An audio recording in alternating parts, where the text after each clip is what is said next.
What's going on, everybody? I am Perry White. I'm the host of the Jaguar Journal. I want to make sure that you guys tune in live each and every Saturday morning from 7 a.m. to 9 a.m. on 107.3 FM. We also have our affiliates in Alexandria, Louisiana, as well as down in New Orleans. And if you're not able to catch us on radio live, you can subscribe to our YouTube channel as well as follow us on Facebook. It's the Jaguar Journal.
Opinionated, outspoken, informative. The Jaguar Journal.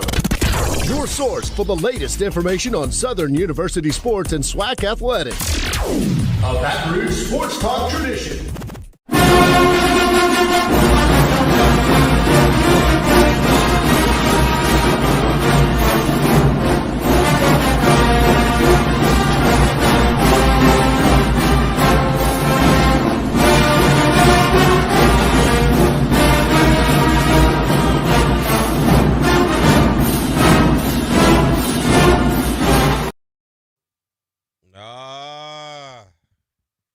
You hear that fight song? You know it's that time of the year. Good morning, everybody. It is the Jaguar Journal.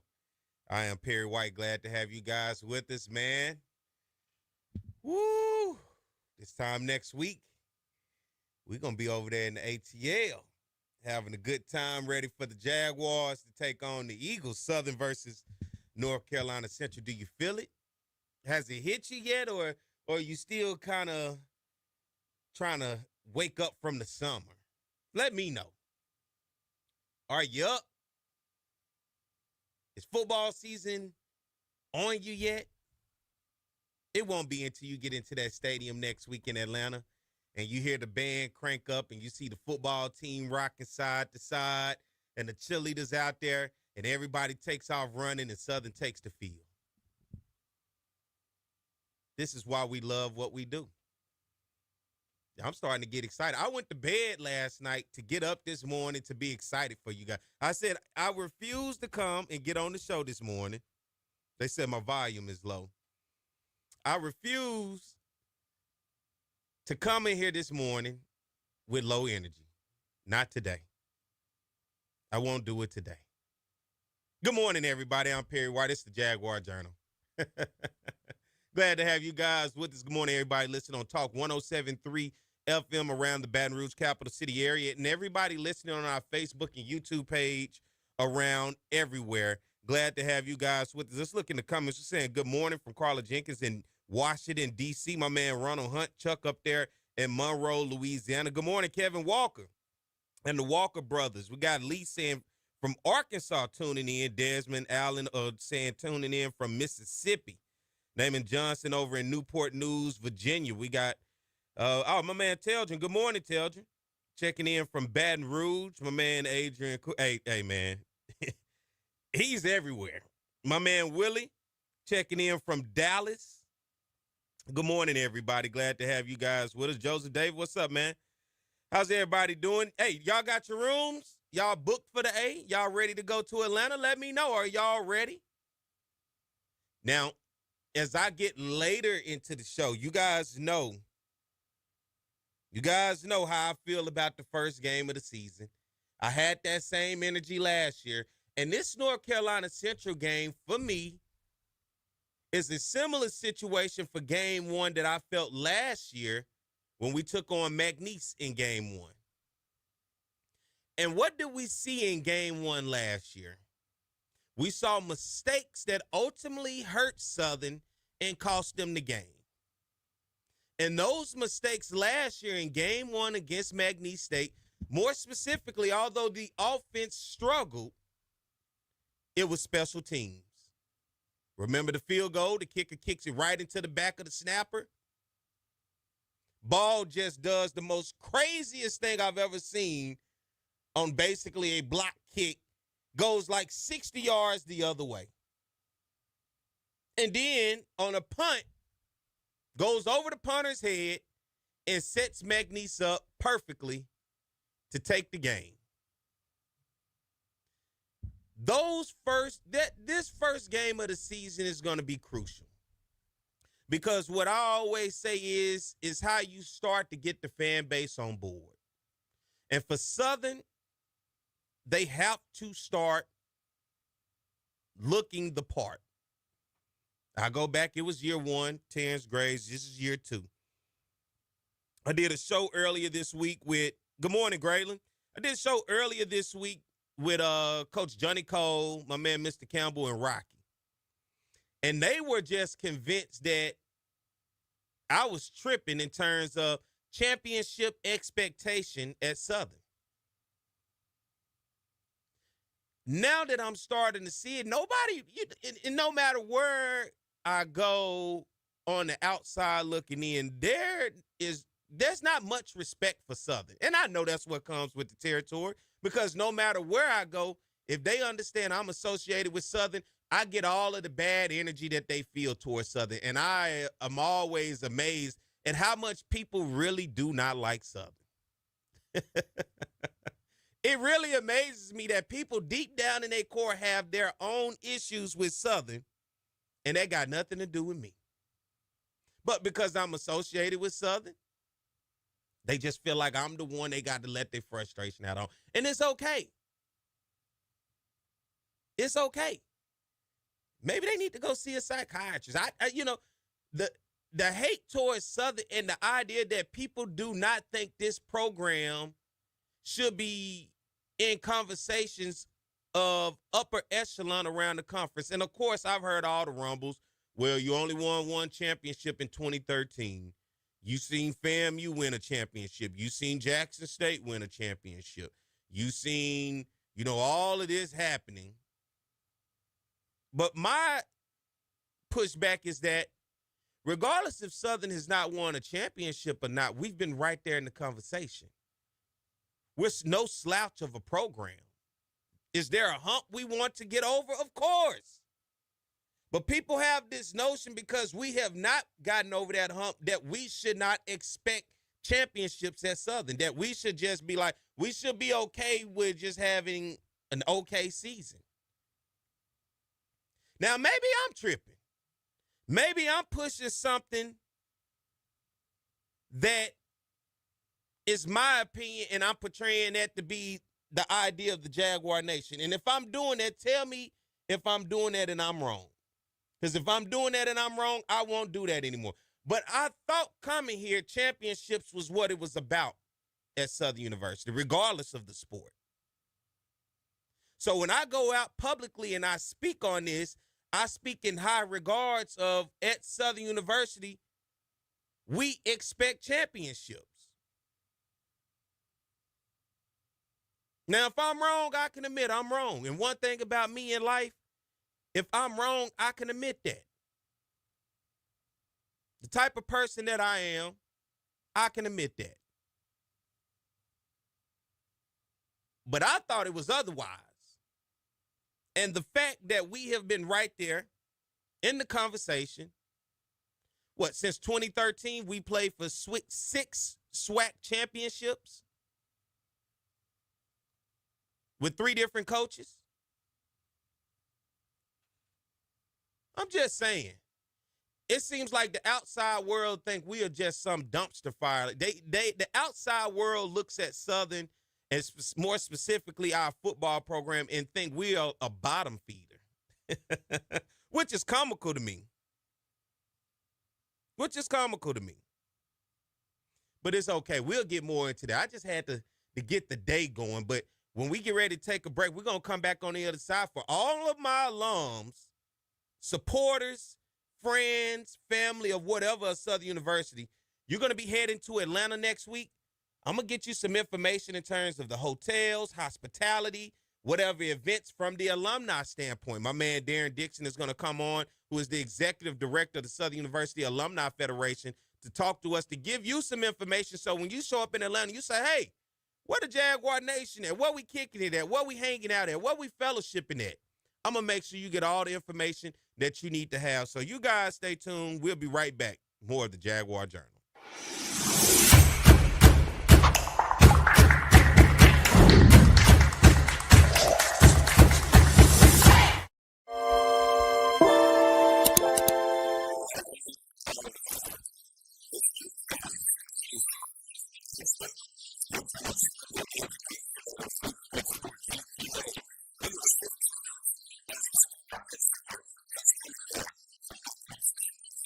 Quincy Richard is the quarterback. And Don, this is a man who's really changed his game from last season, and he's a graduate student as well. Yes, he has, Bob. Quincy Richard has matured into the unquestioned leader of this Southern University offensive attack. 10 wins this season, and he set school marks for passing yards and touchdown passes. And Bobby's had a lot of help. Only 5 sacks on the season. He earned his undergraduate degree back in August. He's taking some master's classes, and he wants to be a lawyer.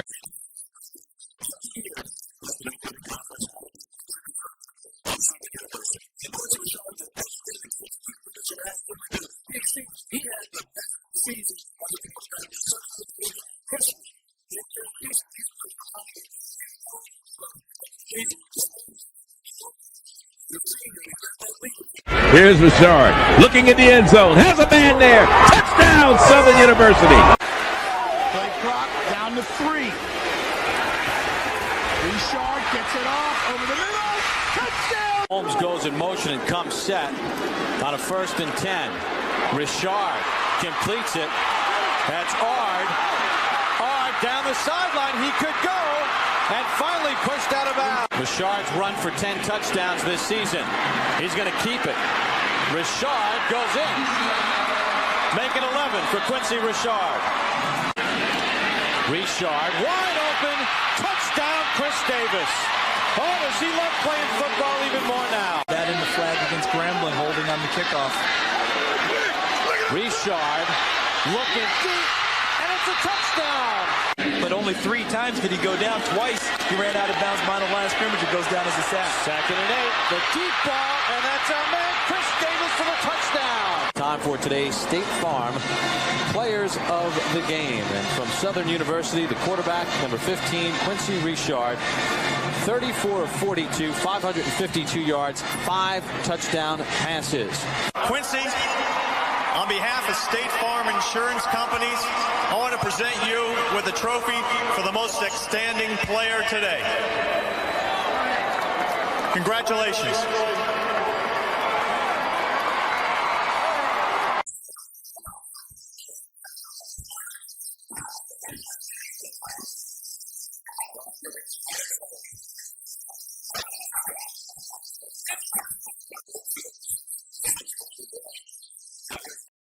All right, good morning, everybody. I am Perry White. It is the Jaguar Journal. Good morning to everybody out there listening on Talk 107.3 FM around the Baton Rouge capital city area, and everybody watching on our YouTube and Facebook Live. Glad to have you guys with us. As I talked about in that first segment, it is game week next week. Southern University and the Jaguar Nation headed over to Atlanta, Georgia for the MEAC SWAC Challenge. Southern University versus North Carolina Central. The game is going to be live on ABC. And for those Jaguars that will be heading over, of course, everywhere we go, we want to know where we're going to be at, what's going to be the hotel, the activities, the events. And normally we can expect the Southern University Alumni Federation to be on that to cater to our needs as the lovers and the supporters of the Jaguars that we are. And today, the executive director of the Southern University Alumni Federation. We want to welcome here to the show my man, Darren Dixon. Good morning, Darren. Good morning. How you doing, Perry? Doing good, man. How about yourself? Oh, okay. It's a good day. First time have you on the show, man. Glad to have you. I'm glad to be invited. I was wondering when I was going to get my time. Well, here's your time to shine, baby. You know, the Jaguar Nation headed over to Atlanta. And for the many alums, friends, family, and whatever else supporters that will be headed over, they want to know, what will the Alumni Federation be doing in terms of events, hotels, hospitality, and whatever else, man. And give us the information in terms of what the Jaguar Nation is going to be doing over in Atlanta. Well, let me first say that the alumni, the Jaguars in the Atlanta area are excited. It's been a long time since Southern has been in Atlanta to play in Atlanta. We hope to be going here this next weekend, rather, and in December. That's our hope and anticipation. But to answer your question, we have some things planned. Of course, and more importantly, recruitment. We have some recruitment efforts at several schools in the Atlanta area that are being led by the recruiting group in Atlanta chapter, as well as the recruitment and admissions office here on campus. We can expect to see the human jukebox show up at some of the schools, but we'll be making efforts to get students in that area interested in Southern University. Aside from that, on Thursday night, the alumni chapter in Atlanta is planning a kickback at our host hotel, which happens to be the Marriott Marquis, downtown Atlanta. That event will take place around what is called a Pulse Bar in that hotel. Friday morning, they plan a golf tournament. There's still opportunity to join or play. You can get more information from our social media pages. Friday night, the National Alumni will be hosting a reception for alum. It also will be held at the Marriott. And then finally, on Saturday, the Atlanta chapter is hosting a tailgate that will be done close to the stadium. So we've been planning probably since January. We're so excited that we're like 1 week out, ready to welcome the Jaguars to the city of Atlanta. You know, for me, you talking about that recruiting aspect, my daughter lives in Atlanta, and her high school is actually one of the high schools that's on the list, man. And so I was excited because for me, this summer I was able to take her on a college tour to Southern. You know, she was like, well, you know, maybe I maybe want to go to Southern. So I took on the college tour to Southern. That was probably one of the most exciting moments of my life because I'm finally at that point where we're having those tours. And I can remember when I was doing it, and now here I am doing it with my daughter. So I definitely understand that recruiting aspect. And for you guys, how important it is to go out and recruit that Atlanta area by using the resources that we have with not only the Atlanta chapter, but as well as the Alumni Federation from the national perspective. Well, it's important. Recruitment is all our responsibility. A lot of us who've matriculated through these grounds across what we call the yard, we have a lot to be grateful for and a lot of gratitude owed to this institution because it has made us who we are. And when you come upon something good, you certainly want to share that. And so the enthusiasm that comes from a Southern alum, a Southern grad, it spilled over into communities where we happen to end up. And that's not no less true for Atlanta. They're excited. They're always calling about getting recruitment materials and things. So they understand that for the survival of our institution, we have to play our part. Looking at the guest hotel for us is going to be the Marriott. Any special rates, anything out there for Jaguar fans and supporters that's still on the table for them to take advantage of? Well, yeah.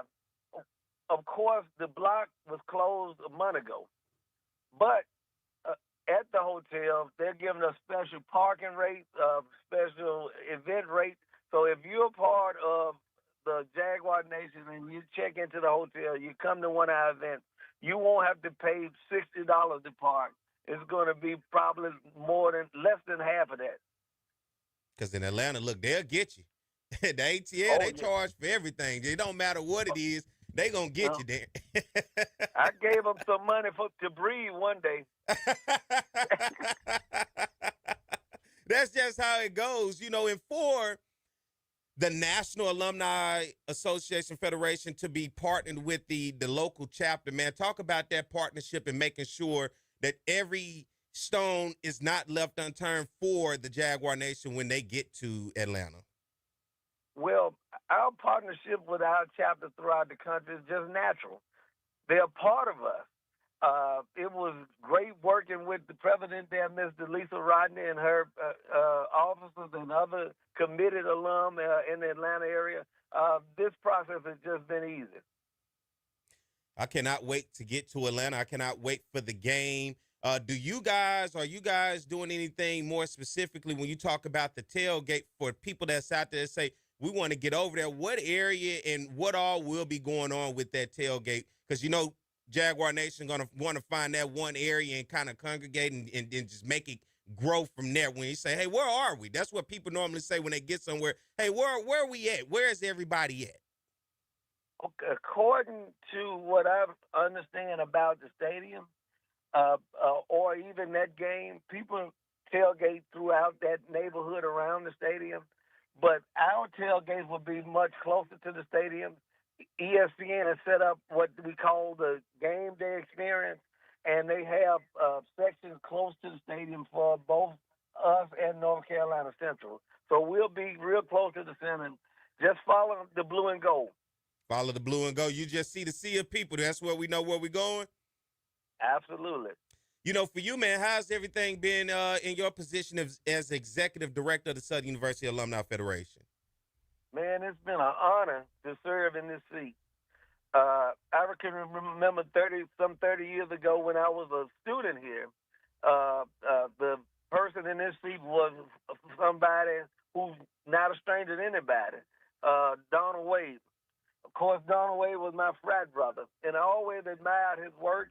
I admired how he helped students. I said, one day I wouldn't mind doing what Brother Wade does. And here, 30 years later, I'm sitting in the seat. I can't say it doesn't come without challenges, but it's been a blessing. What do you see as a challenge in terms when it comes to engaging alums who may be disconnected from the institution once they graduate? Well, the challenge is trying to get them to feel a part of this federation. The farther you get away from Baton Rouge, sometimes it seems like the farther you get away from information, losing touch. So it's our challenge to be able to reach out and touch alum all over the country to help them be a part of this great organization. When it comes to younger alums, and I know that's always one of the things with most institutions around the country, how do we keep them engaged as they're going out building their careers, starting families, finding out where they're going to live throughout the country? How do we keep in touch with them to make sure that, hey, while you're building, while you're growing, don't forget where you come from? Well, I've noticed that as a challenge as well, because in the alumni, everybody grown, but you still have a continuum of alum that are from just graduated to 50 years out of school. And, of course, those are like 3 generations mixed in there. So we have to be intentional in how we try to engage alum from across that spectrum to keep them engaged. And some of that takes alumni in the areas in which they go, reaching out, touching, and then not just telling them to come be a part, but making them feel a part. And from our perspective, when we do engagement activities, we have to be sensitive to do things that appeal to all of our alum, regardless of what area they come from. One more time before we get ready to get out of here, Darren, give the people information in terms of the events associated with the Alumni Federation as well as the local Atlanta chapter for upcoming game over in Atlanta for the MEAC SWAC Challenge. once again, Thursday is going to be recruitment effort, Thursday and Friday, golf tournament Friday morning. We have a reception held there at the hotel on Friday evening, and the tailgating on Saturday. And for more information on anything, feel free to call me at the office this week, at least by Wednesday, because I'm heading out Thursday. And I'll be happy to share with you links and any other information you need about Atlanta. Man, Darren, I appreciate you coming on, man. It won't be the last time, man, but hey, it was your first time. And look, we finally got you on, man. Well, I appreciate it, Perry. Appreciate you, man, for giving out all the information. I'll definitely be bringing you on throughout the year as we continue to share information for our alums out there to stay up to date with what the Alumni Federation is doing on the national level, as well as those local chapters throughout the country, man. Thank you, Darren. Thank you, Perry. All right, everybody, let's get ready to take a break. We come back on the other side. My man John Grant, the executive director of the MEAC SWAC Challenge, as well as the Celebration Bowl, is going to join us to give us information in terms of the game side of things. So you guys stay tuned. We'll be right back. More of the Jaguar Journal.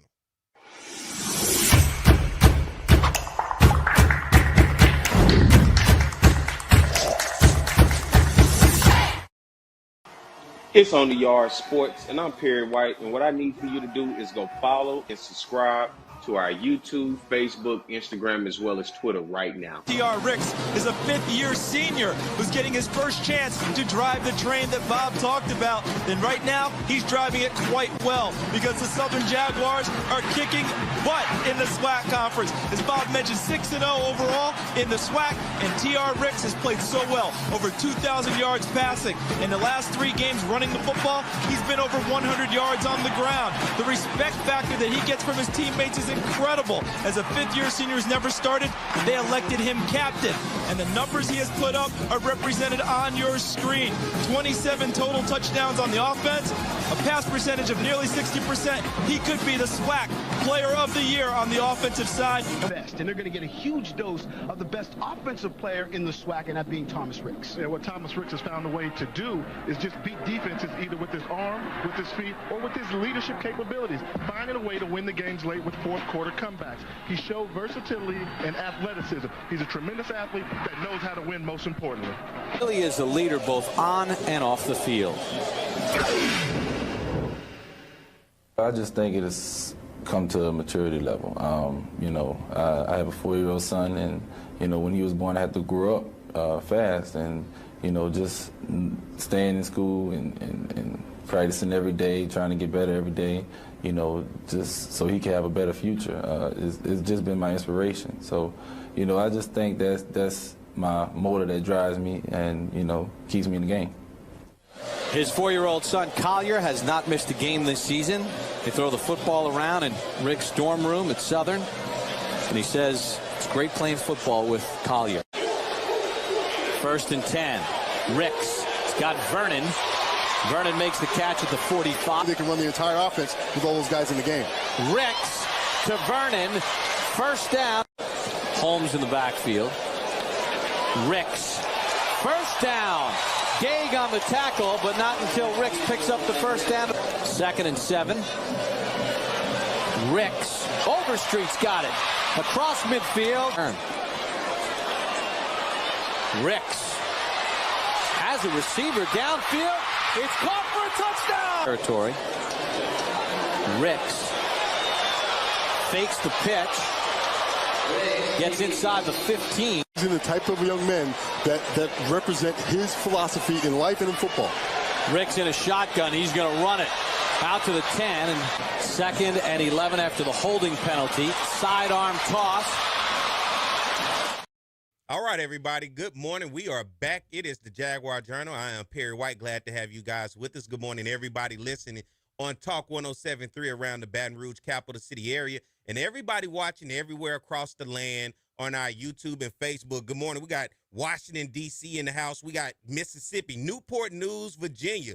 Up in Monroe, Louisiana, my man Chuck right here around, of course, in Baton Rouge, Dallas, Sacramento, Atlanta, even down in Miami, Florida. Man, good morning to everybody that's out there tuned in to us, not just on our radio waves, but as well as watching on our streams and everything else, man. It's glad to have you guys with us bright and early on a Saturday morning. And as I'm talking about the Jaguar Nation, next week we'll be headed over to Atlanta, Georgia for the MEAC SWAC Challenge. There are going to be a host of events going on around that game between Southern and North Carolina Central. And nobody better than talk about it, and he's no stranger to the show, than the executive director, not only of the MEAC SWAC Challenge, but as well as the Celebration Bowl. What we saying at Southern, we're trying to start in the A and end in the A. Nobody better talk about it than my man, John Grant. Good morning, John. Good morning, Perry. How are you doing this morning? I'm doing good, man. How about yourself? I am perfect. Let me tell you, John Grant is a great guy to be able to sit down and just have conversations with, man. The wealth of knowledge and information in terms of the years of being around this and understanding what it is in terms of black college football, the business side of it, and the growth of where we headed, man. This is the guy to have a conversation with. He's a North Carolina A&T graduate, so he knows the HBCU space very well. And, John, when we're talking about the MEAC SWAC Challenge this year, you're going to be welcoming Southern versus North Carolina Central. When those fan bases and supporters and lovers and friends and everything else show up into Atlanta, what are the events that's going to be surrounding this game that those people can be a part of? Well, first of all, let me say again, thank you for having me with you again this morning, and I really appreciate, Perry, all that you do to keep the lights on for HBCUs, and you have a fantastic show. So keep up the good work, my man. Thank you. You know, the beautiful thing about coming to Atlanta is Atlanta itself is a beautiful, I'll call, lady city. It is welcoming. Lots to do here just from the city itself, whether it's dining, shopping, nightlife. Just about everybody who comes here has a relative or a family member or a friend here. So you start with that the city has a lot for itself. Now, the things that we know, there are several parties that are taking place that are being put on by both alumni associations on Friday night. Southern has a big golf tournament that the Alumni Association is putting on Friday as well at the Heritage Golf Club here. So if you haven't signed up for that, we're asking people to go out and support the Alumni Association as they're raising scholarship dollars for that.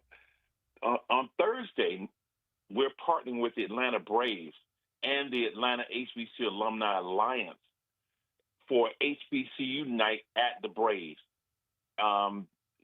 They have a huge party that they do there at the Roxy, and certainly the entire night is focused on highlighting and supporting HBCUs. They'll have marching bands out there at the stadium, and they're raising money also for the Alliance for scholarship programs for their member institutions, and they promote the Cricket MEAC SWAC Challenge game that night as well. On Saturday, we have a premium the Coca-Cola fan experience is a premium experience that starts at 3 o'clock right there at the stadium, which is located at 755 Hank Aaron Boulevard. So come out for a lot of music, fun, tailgating, corporate activations.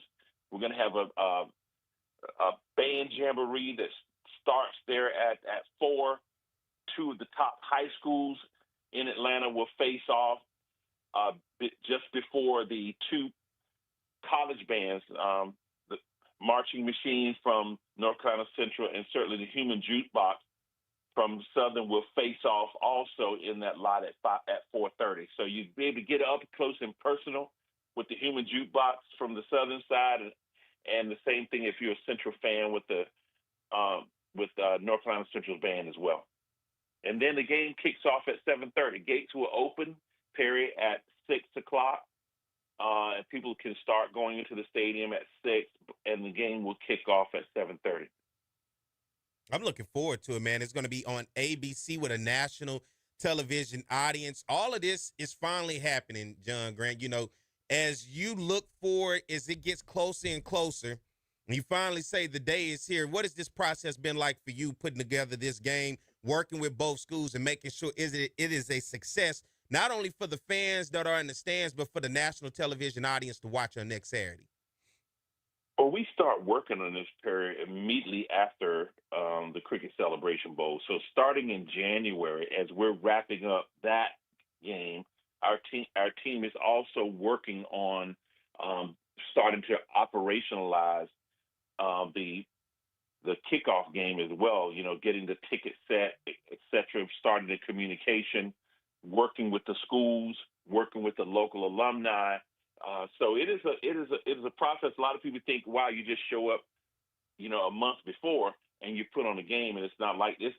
It's a pretty long process, and we've enjoyed working with both institutions. I can tell you that working with Coach Gray and with Coach Oliver and their staff, they've been exceptional. From what I hear and talking to the staff, that the student athletes are excited to get to Atlanta, and we know the alumni are excited to get here. So it's just been a great experience thus far, and we're excited to be able to bring this experience, to the people here in the city of Atlanta, but also bring the experience for people who will be coming to Atlanta to engage with it, and those who will watch it on television as well. Let me ask you this: for the fan experience, what is it that you want the fans when they show up in Atlanta and they come to the stadium and they're saying, "We here"? What kind of experience do you want them to leave walking away talking about when they bring up the MEAC SWAC Challenge? That this will be an experience like none other. The look, the feel. As you notice, I didn't call it a tailgate. It is a true fan experience.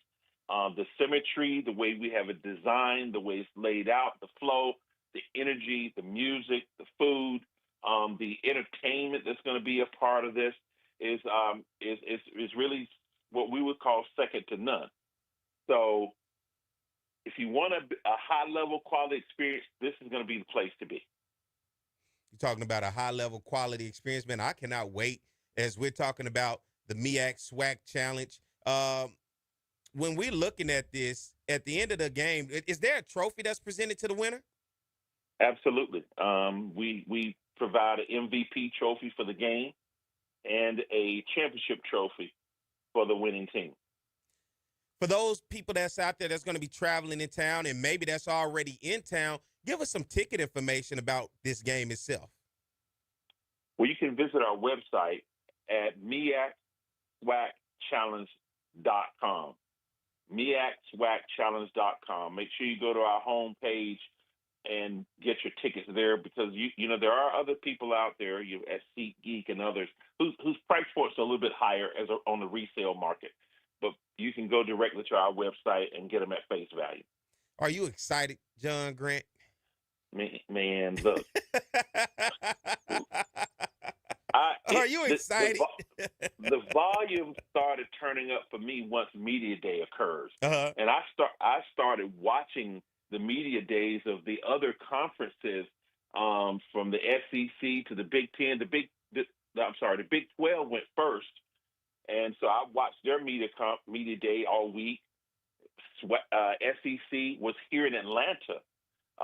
And certainly I was at the SWAC Media Day and watched the Big Ten Media Day, and then went to MEAC Media Day. So am I ready for football? Man, I cannot wait. I can't wait to hear those shoulder pads clashing, to see the energy among fans in the stadiums, because we know that college football is the best time of the year. Let's have this conversation to give a little background information in terms of the MEAC SWAC Challenge, because when this game first started, it was in Birmingham. It moved over to Orlando. Then we saw for 2 seasons, it went to Daytona at Bethune. It came to Baton Rouge at Southern. Then it found its home right there in Atlanta, Georgia. How this game from an idea became what it is today as a premier Week 0 primetime ball game. Well, going back to 2005, the commissioners of both conferences, Dennis Thomas and at that time Robert Vowles, met here in Atlanta with Pete Durzis, who was the executive for ESPN Events at the time. And they met here in a hotel pretty much all day, as I understand the story, that they were educating Pete on the whole HBCU importance and culture, et cetera. And coming out of that meeting, the MEAC SWAC Challenge it was agreed that they would launch this game as a early season, a preseason bowl experience for both conferences. So it would started out with their champions from the season before would open up the season in a bowl-like game, complete with events and et cetera. And that's how the game got started. And it functioned that way when it left Birmingham and went to Orlando, and then Disney became the title sponsor for a number of years. And as other teams started to move into the Sunday of Labor Day weekend space, because in 2005, the MEAC SWAC Challenge was the only college football game played on Sunday. But by 2016 or 15 or more, you now have 5 or 6, and some of the bigger schools and bigger conferences were wanting to have games, and one of the venues that was to be played in was the Citrus Bowl in Orlando, now Camping World Stadium. So the game was moved out of that in order to facilitate a major early season game that was happening there, and it went from campus to campus. It was, and the last game on the campus, as you mentioned, was at Southern University in a very tight game that Southern won over South Carolina State.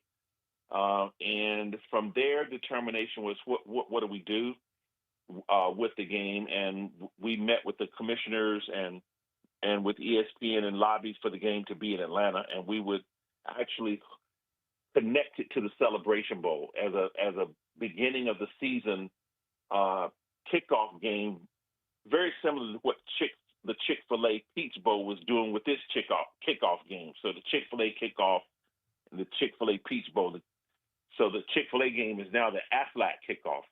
But it was the same concept, and we had a great relationship with Gary Stoken, who was the president of Peach Bowl Inc. and ran both of those games to understand how it worked, and he was gracious to share their model. And so we incorporated that same model with us, and the rest is history.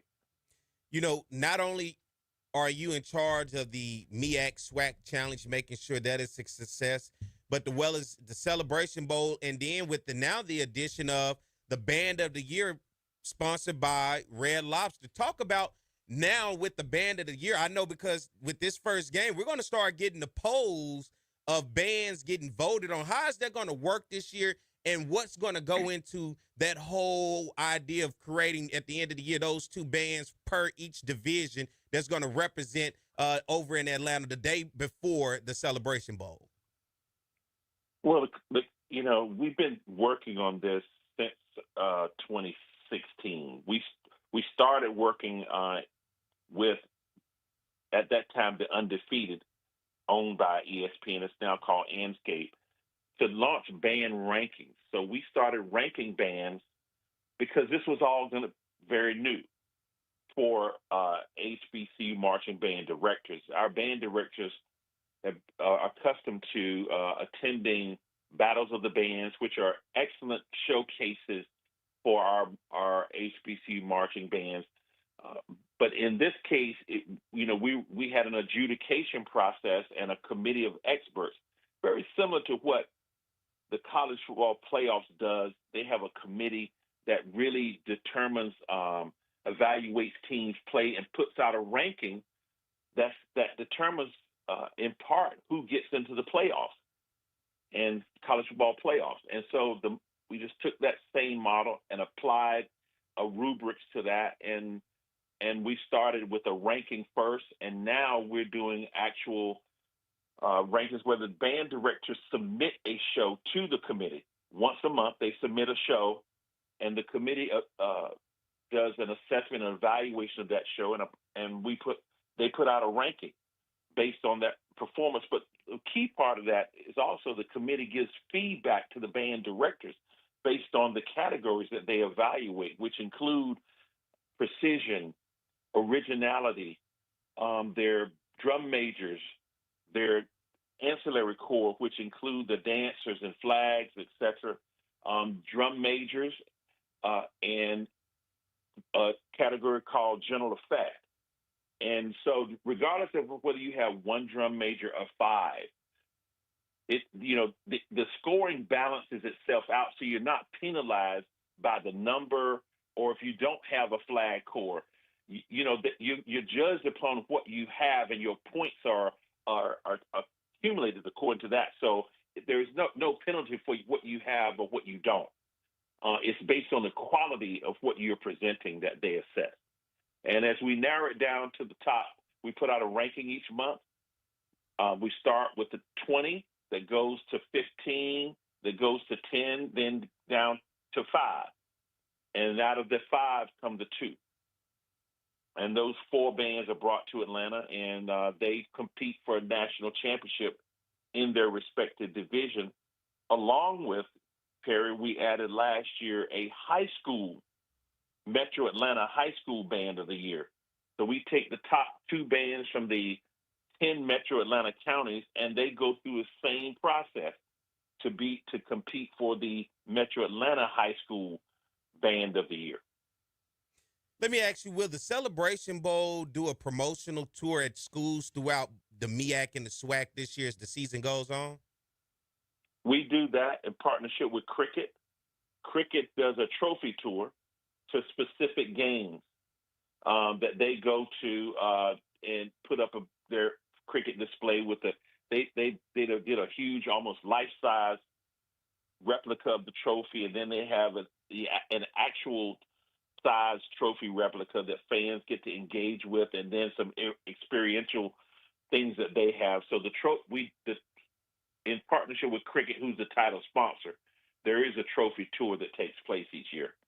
And one last time for the people that's out there who want any information in terms of this game, tickets, events, anything surrounding this upcoming game next Saturday, the MEAC SWAC Challenge between Southern University of the SWAC, North Carolina Central of the MEAC. It's going to be on ABC with a national television audience watching behind it, along with I'm hoping a packed house. I know if it's Southern involved, it should be a packed house. But for any information out there, for anybody, Mr. John Grant, give them that information so they can keep up.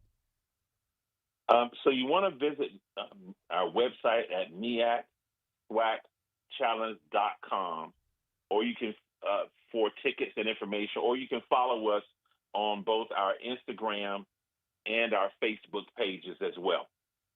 I'm going to ask you this again. Are you excited? Man, are you ready? I am busting at the seams, Perry. I'm busting at the seams. But I'm going to throw a little something out there, because I was looking this week. Right now, it looks like the Eagles are close to outpacing the Jaguars in ticket sales. I don't know. I don't believe that. I'm here to tell. I can't believe. Maybe that's Southern fans buying their tickets. Perry, I'm just looking at where the seats are on which side of the stadium.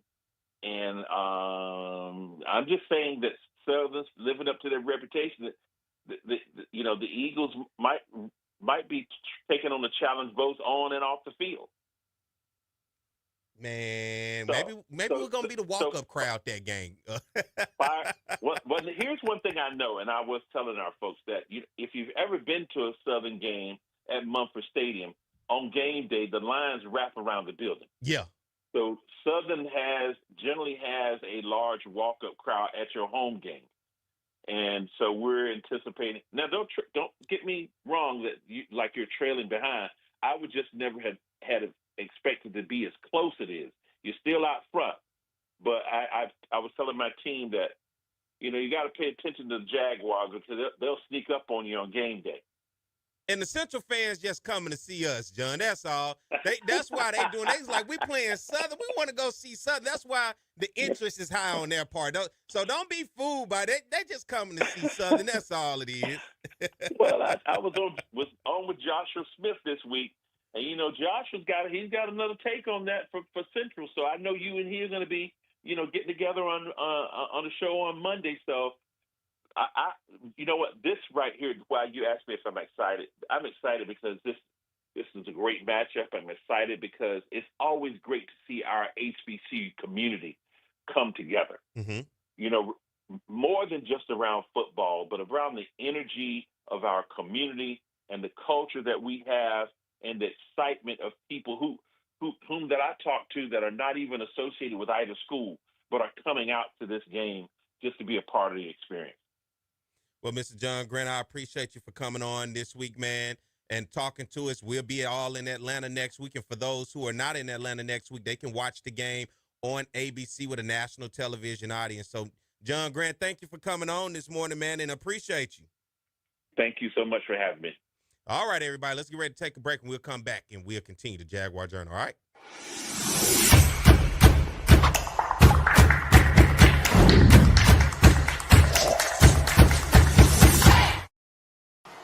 It's On the Yard Sports, and I'm Perry White, and what I need for you to do is go follow and subscribe to our YouTube, Facebook, Instagram, as well as Twitter right now. Talk about offense, we talk about Southern, and it begins with their passing game. Tom, beyond potent, we're talking about high-octane, we're talking about fast break, we're talking about 41 points a game, some 500-plus yards since Terrence Levy has taken over this offense. Because that young man doesn't drop any ball. With the legacy that you started here, you got to feel happy to see it continue on with Doug Williams. Ball now back at the 22-yard line. Levy, no pressure at all. Touchdown, Ingram. The Bayou Classic. Levy on a first and goal play. Throws a touchdown. Grambling comes with a blitz. Levy steps in the pocket, and his pass is caught. One-handed grab. Sort of in the middle of the road of the SWAC, but immediately they jump on the Jackson State defense. And here's Levy rolling out. And the pass is caught. Ball is at the 31-yard line. Again throwing the football downfield. Oh, and his receiver, Hayes, makes the catch. See you later. Touchdown, Southern. If you're going to get, I got some free tickets. Look out for it, brother. Going downfield. Oh, and what a play by Southern. Score. He's played a lot tougher ever since. And this is a free play for Southern. 2nd and 15. It's a free play. Levy completes his It's pass. a free play. Oh, and he's still up. It's a free play. Hayes is going to continue running inside the 10, the 5. Unbelievable Michael Hayes. 3rd down. And 23 for a first. Levy over the middle. Nice pass that time. 2nd and 20. Levy doesn't have to get it all, but he's going to have to pick up some yards. Here he is throwing. Nice catch made. The receiver, Michael Hayes. There he goes. Hayes makes the catch. Hayes still on his feet. Hayes looking for blocking. Hayes trying to find a hole. Hayes is still on his feet. He alley-oops. All right, everybody, it's the Jaguar Journal. What I need for you to do right now, be sure to keep up with the Jaguar Journal across all social media. Be sure to follow us on X. Keep up with us on Facebook as well as on Instagram. And if you have not done so thus far, go subscribe to the Jaguar Journal YouTube channel. You can also keep up with us on Apple Podcasts as well as Spotify. All we ask is for your support. It costs nothing. Just hit the button and support. Let's get ready to take a break. We'll come back at the top of the hour and continue more of the Jaguar Journal.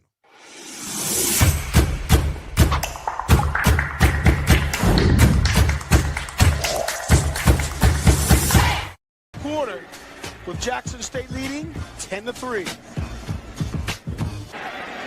Ball is at the 31-yard line. Again throwing the football downfield. Oh, and his receiver Hayes makes the catch. See you later. Touchdown, Southern. And every time you think Southern struggles, they come back, they make a play. They've done it all year long. Kick is up. Kick is good. 2nd down and a yard to go. Again, they give it to Lewis. Lewis finds room. Lewis still on his feet. Lewis making a move to the outside. He's inside the 25, the 10, the 5. What a run by Ryan Lewis. 69-yard run for Ryan Lewis. And how about this? Kicks up, kicks good. Halftime, George Johnson along with Charles Mann. Southern trailed in this football game 10-7. Then they reel off 14 straight points, and they do it with the big plays. And that's something that we didn't think would happen, at least from Southern's perspective.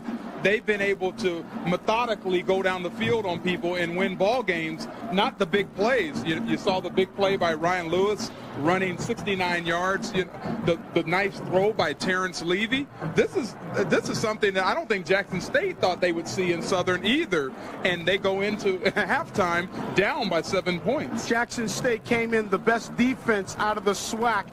And if you take a look at the highlights, you will see that this club, and I'm talking about Southern, was really able to capitalize on a couple of miscues, and the big plays are the result of it. And this is Daniel Guy with a nice stiff arm to Bradley Pittman there. And he runs that ball 36 yards inside for a touchdown, makes it 7-3. And then Terrence Levy, quarterbacking, throws a big bomb to Michael Hayes, who gets by Rashard Anderson and waltzes into the end zone for a 69-yard reception. And then the big run by Ryan Lewis, a scat back for Southern, races 69 yards for the score. And that's where it stands right now, 17-10. Southern is on top. Passing leaders in the conference, Lionel Hayes from Grambling, your top passer. Washington second, but he's intercepted right there. This time the inside handoff, and the ball was dropped to Tommy Head.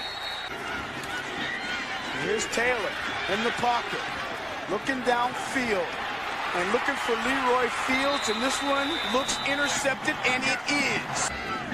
He's played a lot tougher ever since. And this is a free play for Southern. 2nd and 15. It's a free play. Levy completes his pass. It's a free play. Oh, and he's still up. It's a free play. Hayes is going to continue running inside the 10, the 5. Unbelievable Michael Hayes. Hayes now with 187 yards receiving. 169-yard touchdown, 181-yard touchdown. And Southern's came up with all the big plays. They lead by 14. And that one is intercepted by Darden. Darden looking for some room, and Guyan will finally drag him down. But we start the 4th right after this. 2nd down and 20 after the penalty. He's got a man wide open. Going into the corner. Touchdown! Reynolds attempting the point after. It's good. A 32-yard field goal. Kick is up. Kick is good. This is a great football game. We knew it would be, though. Torrey Thigpen got us out of our seats. And this is the punt return by Torrey Thigpen. We were just talking about we haven't seen him. He breaks 2 tackles and runs up the sideline. He has great blocking, but gets pushed out of bounds on about the 1-yard line. And touchdown Jackson State. The game is a game of momentum swings. Snap is good. The kick is up. On driver. Yes, sir. The ball up to the big receiver, Michael Hayes. There he goes. Hayes makes the catch. Hayes still on his feet. Hayes looking for blocking. Hayes trying to find a hole. Hayes is still on his feet. He alley-oops. He's inside the 15 and drawn out of bounds at the 10-yard line. An I formation. Oh! Fumble Levy. He kicks it and falls on top of it.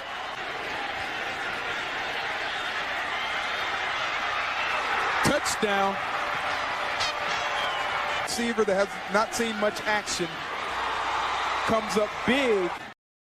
All right, everybody, we are back. It is the Jaguar Journal. Good morning. Glad to have you guys with us. I am Perry White. Good morning to everybody listening on our Talk 107.3 FM around the Baton Rouge capital city area, and everybody out there listening across on our YouTube and Facebook channel. Glad to have you guys with us. Newport News, Virginia. I saw Arlington and Dallas, Texas. How about Miami, Florida, Atlanta, Sacramento, California? People are all over the place tuning in this morning, and we're going to have a great show as we continue to the top of the hour. Glad to have you guys with us. Be sure to go follow the Jaguar Journal on our Instagram, on X, as well as Facebook, and subscribe to our YouTube channel. It costs nothing. It is free. I don't need your social security number. I don't need to know how many kids in the household. I don't need none of that. We just need your love and support.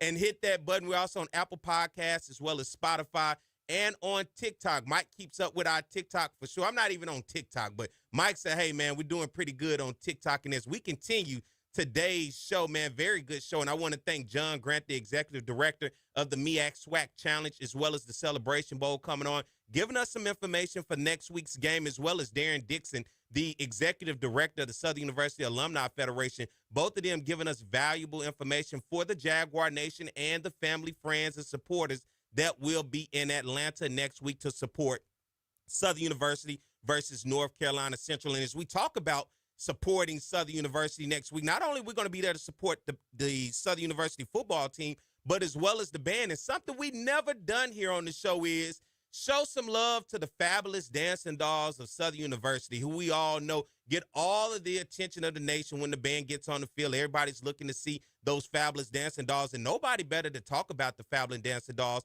than their sponsor, Miss Tracy Green Prince, who's joined us this morning. Good morning, Miss Tracy. Hello. How are you this morning? Doing good. How about yourself? I'm good. Thank you for having me. Glad to have you. And for everybody out there, listen, she sounds so meek and mild and whatever. This is a world-renowned dancer, choreographer, everything that you want to put into this world of dance. She is that. And to have her at Southern University, a graduate of Southern University, a former dancing doll herself, as well as a captain. Talk about your experiences of coming to Southern University and being part not only of the band, but getting your degree and graduating from Southern. Are you referring to when I was at Southern or right now? When you was at Oh, man, that was probably one of the best times of my life, attending Southern University. I had no idea what to expect. Of course, there was no Instagram, no social media back then. And I'm from Chicago, so traveling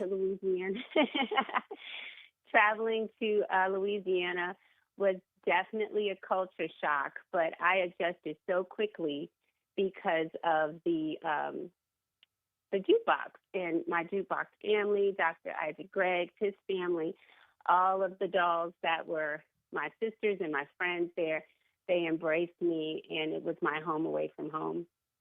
You know, you served as the dancing doll captain from 93 to 95 under the leadership of Dr. Isaac Greggs. And, you know, you have come back to give your services through a long career of success that you've had to come back and be a part of the university, more particularly the fabulous dancing dolls. What was it that you said, you know what, now is the time for me to go back and do my due diligence, do my service for the institution that gave me an opportunity? Yeah, that's a great question. When Dr. Taylor reached out to me in 2022, I was really honored. I'd been watching the dolls on and off for a while, and I have a nonprofit organization, Culture Arts Initiative, that gives back to young dancers. And I come back to visit Southern every now and then to judge the auditions. And so I was kind of thrilled at the idea of impacting the doll's legacy in a different capacity than I did as a student. So I guess, you know, once the opportunity was presented to me, I was kind of like, well, why not? Like, I do have something to offer. I think it's really important to graduate, leave, grow, discover what's out there in the world, so that you do have something to come back and give. Mm-hmm. And I felt like after observing them for a while, they were doing absolutely great. I was like, okay, if I can't add value to the organization in some way, then it's not for me. And I felt that I could add value. And I also felt like the organization could add value to my life and what I was doing at the time as well.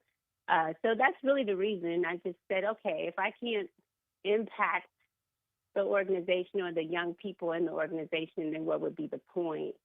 And it's been thrilling ever since. I've really enjoyed it. And I love the dancers. They're wonderful, talented young ladies. I absolutely love the staff. They care about the students. Yeah, it's been a really great opportunity for me as well. Your motivation and love for dance, what fuels that fire from when you first started to even now with teaching it, even going along with your nonprofit and everything else that you're involved with when you're talking about that area? You know what? Southern had a lot to do with that, surprisingly. You wouldn't think so, but that's why so many people who were in the band or even attend Southern, but mostly like jukebox alumni, why they speak so fondly about their time in the band. It leaves such a lasting impression on your life, and it when you go out in the real world, you actually really do believe that you can do it all and you can conquer it all. And Dr. Greggs and the staff at that time kind of gave you a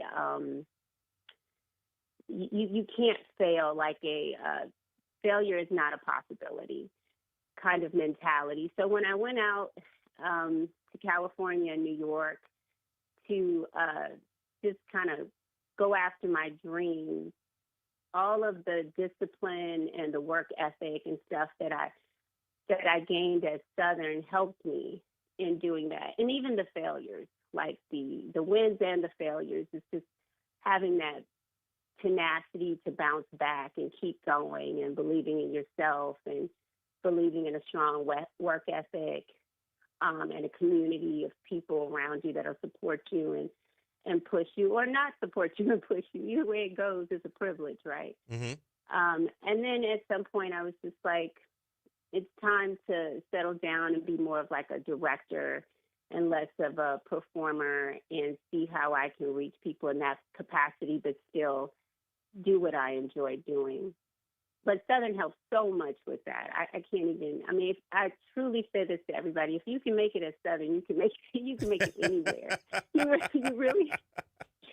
You really can. There's no pacifying. There's if you want it, you got to go out there and get it.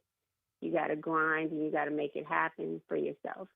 Let me ask you, because the Fabulous Dancing Dolls, of course, they are the inspiration when you see little girls around the stadium or at a parade. When they see those dolls, they want to do the same thing. You see them doing the 8 counts and whatever else. It becomes a dream of one day what they want to be. And as each generation has its own style, its own way, as we've watched the dolls evolve. But now in this age of social media, the comment sections, YouTube and everything else where people have opinions, how do you work as the sponsor to make sure these young ladies stay level-headed and don't get into the comments or be so much worried about what others have to say in this world in which people care about others' opinions so much? Yeah, it's so interesting because I have to have this conversation maybe twice a year with them. It truly is considered a source. So first of all, we encourage them not to read the comments. Everyone has an opinion. Everyone's entitled to their opinion. But considering the source would mean, is it someone who you truly value their opinion? Have they ever been on the field before? Have they ever done or have they ever demonstrated the skills that you have? Are they extremely talented? Do they give back? Were they a Southern University dancing doll, or did they dance for some other HBCU? And then always remember your why, which is super important. They go through such a detailed and I'm not going to say, well, I guess it is a difficult process just to get on the team. And there's a reason why you did that. You were that little girl at some point, 9 or 10 years old, looking at a dancing doll going, I want to go to Southern University and I want to dance for some reason for that team. And you just have to continue to remember that. And 9 times out of 10, your critics want the same. They wish they had that opportunity. And they're just speaking from what they would do if they did have that opportunity. But they don't. You do. So get out there and go get it and live your life and enjoy this experience while you have it. Because if you're so focused on what other people think, then you're going to miss out on this wonderful opportunity that's right here, that you're living right here in this moment, and you're going to regret it when it's over because it goes by really fast. my 4 years went by extremely fast. And then I turned around, I was like, wow, that was quick. And now here's life hitting you on the forehead. So, yeah, that's usually what we encourage them to do. And, they're actually really good, probably better at it than my generation because they grew up in this social media frenzy where they understand everybody has a very strong opinion about everything. So basically, you're saying let the haters hate? There it is. There it is. Hey, just let the haters hate and let them be your motivators. That's basically what you're saying. I got you. There it is. Consider it a privilege, right? That's it. And for you, talk about your nonprofit for anybody that's out there because of what you're doing outside of with the dolls. Yeah, so dance is just it's always been such a, I don't know, I can't even really describe it without sounding cliche, but it's very close to my heart. And my mom pretty much did everything on her own as I was growing up.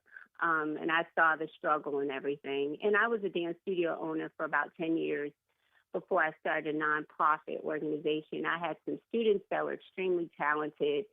They wanted to get out there and dance at Ailey and all these other places, and they were afforded the opportunity, but they didn't have the funding. So I was like, once again, if there's something I can do to help, I'm going to help.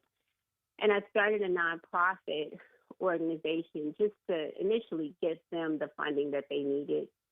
And it's grown in such capacity. We have an annual show in Houston for college scholarships. And we've been able to afford, I think, probably at this point, maybe 10 to 15 students to attend a college of their choice as long as they study dance. And we've awarded $100,000 in scholarships thus far within the past 7 years. We send young people to New York to study and train, even overseas to study and train. The idea is just to empower young Black dancers to pursue their dreams because affordability shouldn't really be an excuse if they really want to do it. And it's really, it's probably one of the things I'm most proud of in my life because I've seen the impact. So we're going to continue doing it and continue to make an impact. But, yeah, that's what I do, that and the dancing doll director. Well, I appreciate what you do with your nonprofit by giving opportunities because for some people, they just need an opportunity. They just need somebody to believe in them and open that door to be able to help usher them into that next part of life. And thank you for what you do in terms of being able to continue to do that and sowing back into the community. And for you, what can fans expect out of the 2025-26 Fabulous Dancing Dolls this year? Oh, wow. They are such a talented group. I tell people all the time, I'm so amazed by the level of talent that auditions every year. The talent pool gets, wow. I mean, even from where they come from, we had a young lady audition from Paris, France, and it just blew my mind. Wow. The reach that we have here at Southern and the band has. But you can expect to see some extremely talented young women who collaborate well. You're going to see the chemistry immediately, just working with them recently. They have such joy in their hearts. They're really enjoying each other. You're going to see them light up the field like they always have. When I say talented, they're technically trained. They're great performers. They're going to give you that energy, and they're just pulling out all the stops. So we're just really, really excited for the year. Yeah, but you're going to see the evolution continue. The legacy continue. We keep getting better. We keep pushing ourselves, and trying to make sure that our alum are proud of us, and the adults are really, really excited. For everybody out there, that is the voice of the fabulous Miss Tracy Green Prince. She is the dance sponsor for the fabulous Southern University Dancing Dolls. And as you see, get your popcorn ready if you're going to be watching on television, because guess what? The Southern University Marching Band and the fabulous Dancing Dolls will be prime time next week on ABC. And for those of you who are going to be attending the game, you already know what to expect when it comes to this. Miss Tracy, thank you for coming on this morning. I have thoroughly enjoyed this information that you have given and the conversation with you as well. Thank you so much for having me. Y'all pray for my girls, and y'all pray for the jukebox. We will do, and we're going to pray for you and your nonprofit to continue changing lives of those young ladies to pursue dance as not only an education, but as a career as well. Thank you so much. I really appreciate the opportunity. All right, everybody, let's get ready to take a break. When we come back on the other side, we'll continue the conversation of more of the Jaguar Journal. Stay tuned. We'll be right back.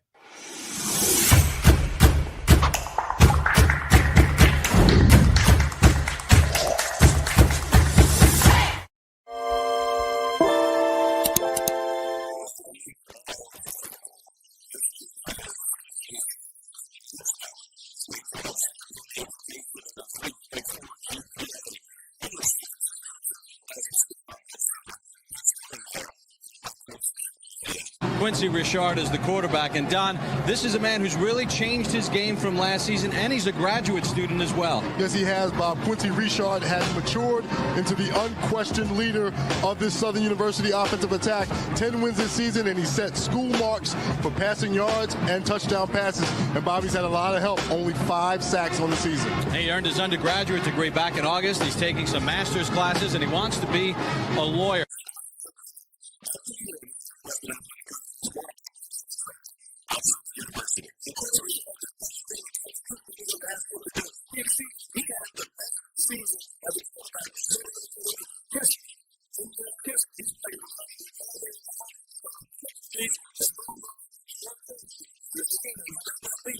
Here's Richard looking in the end zone. Has a man there. Touchdown, Southern University. Play clock down to 3. Richard gets it off over the middle. Touchdown! Holmes goes in motion and comes set on a 1st and 10. Richard completes it. That's Ard. Ard down the sideline. He could go. And finally pushed out of bounds. Richard's run for 10 touchdowns this season. He's going to keep it. Richard goes in. Make it 11 for Quincy Richard. Richard wide open. Touchdown, Chris Davis. Oh, does he love playing football even more now? That in the flag against Grambling, holding on the kickoff. Richard looking deep, and it's a touchdown. But only 3 times did he go down. Twice he ran out of bounds behind the line of scrimmage. It goes down as a sack. 2nd and 8. The deep ball, and that's our man, Chris Davis, for the touchdown. Time for today's State Farm Players of the Game. And from Southern University, the quarterback, number 15, Quincy Richard, 34 of 42, 552 yards, 5 touchdown passes. Quincy, on behalf of State Farm Insurance Companies, I want to present you with a trophy for the most outstanding player today. Congratulations.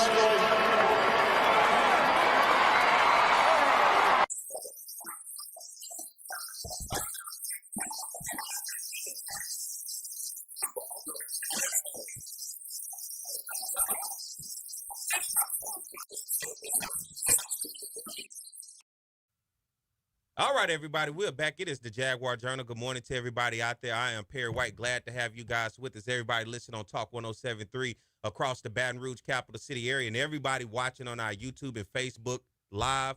Good morning. Want to thank Miss Tracy Green Prince coming on. She is the, guess what, over the fabulous Dancing Dolls. You know you're looking forward to seeing the Dolls next week when the band rolls out there on national television for the MEAC and SWAC Challenge. And as we're talking about big events, not only next week, but we got a big event taking place tonight, and nobody better than talk about it than right here in the studio with me today, Miss Tracy Woods, Southern University Athletic Gala tonight. Good morning. Good morning. Glad to have you in. Glad to be here. She came in the studio. She said, Perry, I must really love you because I'm up early this morning. Early. Well, I appreciate you coming this was in. supposed to be my day to chill out till this afternoon, but I got up because Perry White texted me and I last told her, night. You come here, you give me a hug because I appreciate that. Yeah, I appreciate it. All right. But it's gala night. It is gala day, and we are so excited that for the third year in a row, we are sold out, and we have been planning for the last 6 or 7 months. And, the gala is almost on autopilot, but we're just about there. But we are excited tonight. We're going to have Chip Anthony as well as the famous and in some ways infamous Keith Sweat. Ooh, gonna make you sweat tonight. Don't make me sweat. I don't know. I tried to sing the other night when I was talking about the gala, and everybody texted me saying you don't need to sing, so I'm not gonna sing this morning. Let's talk about the gala itself because it is an athletic event for Southern University to raise funds and bring awareness to what the athletic department needs. How important is that for this gala to be put on and continue to grow year in and year out? It's very important because the gala is the start of what I think is the best time of year in the whole world, and that's football season on the Bluff. And the gala kicks that off, and it brings attention to our sponsors, to our stakeholders, to our fans, to our athletes, of how much we care about them. Because number one, we raise money for scholarships. Number two, we raise money for operations. Number three, we raise money for all the other incidentals and travel and coaching, recruiting trips, and all of those things that we need for Southern University to be a productive and successful athletic department. Let's talk about those sponsors who make this happen with you guys. Oh, well, cool. Let's talk about them. Number one, my co-chair, Matt Valaire. I hope he's listening somewhere. Care South is one of our sponsors. But let's talk a little bit about our top title sponsor for the gala today is EFCU Financial. They're our title sponsor. We have, again, Care South, First Bank, Combined Insurance, AT&T, Cumulus Media, Red Reed Vodka, and the Woods family, i.e. my brother, Tommy Woods, is underwriting the VIP reception tonight. Oh, y'all going to be kicking it. Well, we're going to be trying to do something. Nah, I know what that's why you was like, I need to give him a rest. You're going to be kicking it tonight. Yeah, we got a lot to do tonight. So we're very excited. And look, the gala is sold out, but there are people out there who have tickets still. And if you are interested, post your tickets on Facebook, social media, and let people know that you have tickets available, because I know there are people out there who are still looking for tickets. And if you want to be in the place, you can come on in. I even have tickets. If you're interested in tickets, contact Perry White, and I'll make sure that the tickets are available for you at the front door. Look, man, they get to contact me. They contact me during football season. Man, Perry, can you get me on the sidelines? Man, you going to get me kicked out the game trying to get everybody, but give me a call, and I'll make sure. If they're interested, make sure, because I have tickets available that someone cannot use their table, so I have a few available for them. If they're interested, just have them call you, and we'll make sure their name's at the front door. Let's talk about your involvement with Southern University, because you have been around the program, the institution for a while. Your involvement with the school and just not only from being a student, but a professor and everything else. Well, I graduated from the Southern University undergrad. You act like you want to talk about it. I'm not that big about talking about myself, I have to tell you. That's what we're going to do today. Let's talk about it. I'm not that big about talking about myself. I'm like, look, what the hell is Barry talking about here? No, but I am a child of Southern. I grew up as a Southern University football child. My parents went to every game.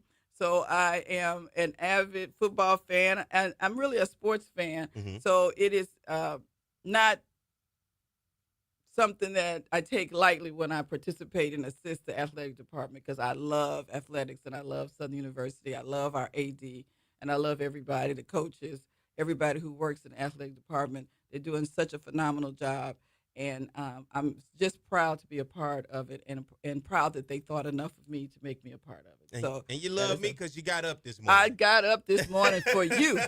I did. I really did. So I also want to put a shout out to the fact that I am a professor at the Southern University Law Center, and we have we have been doing some great things at the Law Center, and we want to come back on your show soon so we can talk about some of the outstanding things we're doing at the Southern University Law Center.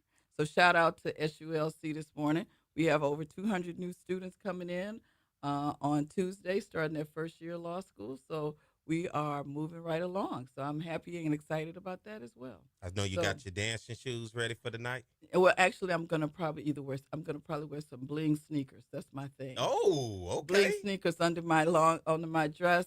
That's my usual MO. My long dress and my bling sneakers, and I'm going to dance the night away because I'm walking the whole night. So I can't have the shoes on and walk. How long have you had the outfit out just looking at it? Say, I'm gonna kill him. I'm gonna kill him on Saturday. Well, I'm gonna just tell the story. Me and my co-chair have we've been doing this this is our third year, and we have always battled on what colors we're gonna wear. So tonight we have not revealed what color we're gonna wear. We're gonna just let everybody see it. First year we did navy blue. Second year we did Columbia blue, and then tonight we're gonna surprise everybody. You just gonna step up in the place. Step on into place. See what everybody thinks. You looking forward to football season in I MEAC am. MEAC SWAC Challenge. I'm excited. I am leaving, and I'm going to head out there, and I'm just, we haven't played in Atlanta in a long time. I know, right? So it's good to be in the ATL. I have family coming, and I'm hoping we can pull off a victory. I know we're going to pull off a victory. But it's great to see North Carolina Central, Southern University bring themselves together and play good football. We're going to start in the A and we're going to end in the A. And everybody must not, everybody, you need to make sure you emphasize the fact that everybody should know that we're going to be the only thing on TV next Saturday. Mm-hmm. So the ratings should be through the roof. That's why we had Jaguar, the Jaguar Nation all over the United States and the world should be tuning in to this game next Saturday so we can blow the ratings out of the park. Yeah, we had John Grant, the executive director of the game, on this morning, and he talked about good friend of mine. The importance of being on ABC, national television audience, and everything else that's associated with it. But the fact that what this does for Southern in terms of marketing, recruiting, and everything else with the brand, because when you're on national television, that does something when you have eyes watching who you are. And it gives an opportunity for a young lady, a young man, or anybody out there who may not have even heard of Southern University. And by the time that game is over, you want them to say, that's where I want to go. Because that's typically what happens in the arena of sports. Nick Saban in Alabama, as Alabama continued to win. You're an Alabama fan, huh? Big time. I figured that. That's why I wanted to Roll use Tide. Roll Tide. You still rolling even with Nick gone? With Caleb DeBoer? That's right. Okay. Well, we saw, guess what? Applications go through the roof. And what we've heard is through the metrics that any team that participates, whether it's the MEAC SWAC Challenge or the Celebration Bowl, because of that national television audience being able to watch, it gives an opportunity to increase the number of applications and institution. And that's the importance of this game. And that's why we have an opportunity to make an impression on many young people out there who may not have heard about Southern, but by the time they're done, I want to go to Southern. And that's, I think, at the end of the day, what we really want, aside most of all, is the win. Oh, we have to have the win. We got to have the win. Got to have the win. Okay. Yeah. Got to have bragging rights now. We got to start off and get the SWAC moving in the right direction. We got to start off and get the SWAC moving. But I moving. think it is a great opportunity for Southern to expand its brand, expand its reach, expand and show people what we do. Because so many people do not know that Southern University is the only HBCU system. They don't understand we have 5 campuses. They don't understand the things, the impact that we have on the community and the state, the nation. They don't even understand the depth of our alums and the things that they're doing across the nation and the world. So every time Southern University can step out there and do something and show ourselves off a little bit more, it's a good thing. And for me, I don't have any family that's in Louisiana. I didn't grow up around Southern. I grew up on the outside looking in. But it was a national television exposure that opened me up to Southern in the 90s, watching Southern University and Grambling on NBC for the Bayou Classic. That woke me up to Southern. And every year as I watched Southern beat Grambling in that game under Pete Richardson beating the legendary Eddie Robinson, it gave me the ability and opportunity to say, from the band's perspective to the football team and watching the fans, it was something that just it clicked in my mind. It was like, I like that. And that's how I ended up coming to Southern, why I fell in love with Southern. It was what I saw from the outside looking in. And then it wasn't until when you say you finally old enough to go to the game, I went to the game, and the experience was nothing like none other to see 60, 70,000 people that look like us in a stadium supporting and loving their teams and having a damn good time. I came back. I had my little Kodak camera, you know, the one with the flip? film. Yeah, you wait until the light and it make that little noise. Yeah. And I still have those pictures. Took them to Walmart, got them developed. Still have those pictures today. But that was the essence of what drew me to Southern University. It wasn't me growing up around the school, having, you know, legacy and going to the games as a kid and whatever else. Didn't have anything to do with that. It was what I saw from the television perspective. So that's how important that game is next week. And that's why it's important what you guys do with the gala to raise money to ensure that the operations and everything else with athletics continues to push for success. That's true. But Perry, let me just take you as an example. Mm-hmm. You are a person who would not a, as you say, as what they call a Southern University legacy. You did not grow up here. But look how when you came to Southern University, you were embraced. Mm-hmm. You were brought into the Southern University is just a family, and you just were brought into the family, nurtured, brought along. Now you are doing this Jaguar Journal. You are just a part of. You just act like you grew up here, almost. You would think. But that you are a true example of what Southern University is. We bring our children in, we nurture them, we get them ready to be on their way, and we send them out in the world. And look at what you're doing now. And that's why I tell people all the time why I profess my love for Southern. I always tell them my love lies within the institution, not the individuals, because I love the institution. It was the very institution that gave me an opportunity to be able to be successful. But it were the individuals who were around to embrace me and say, they didn't know nothing about me, but I just was showing up to this office, that office, and just making sure my presence was felt, and then getting my degree, and now I'm making sure I do my part to continue to tell the story and present the platform to let people know what the legacy of Southern University is. And the story never ends. It continues each and every day with the next person and the next person, whether it's a new student or a current student, an alum, faculty, a coach, student athlete, whatever the case is. We have millions of stories to tell, and we have to continue to tell our stories to let people know how important not only are the HBCUs, but more importantly here in Louisiana and Baton Rouge, Southern University, which is the founder and the builder of the black middle class here in the state of Louisiana. That is true. So, any last information for those out there for the gala? All right. I just want to let you know, doors open tonight at 6 p.m. We have a welcome reception. The doors for dinner, dancing, and Keith Sweat will open at 7:30. Please come out 6 o'clock because we have a silent auction with some great items. We have, we have a autographed picture of Hall of Fame Harold Carmichael that we're going to be auctioning off tonight. We have some gifts from Lee Michael, Mimosa, and all these other great vendors who donated. We'll have, so come on out at 6 p.m. to the welcome reception. Have a great time. And then at 7:30, we're going to get inside, get ready, have a short program. And then we're going to start off with Skip Anthony. Then we're going to move on to Keith Sweat. And then we're going to end the night with a great DJ and party the night away right up into the stroke of midnight. What Keith Sweat song you looking forward to? You know what? I was singing the other night, "Make It Last Forever," but I was like, I was trying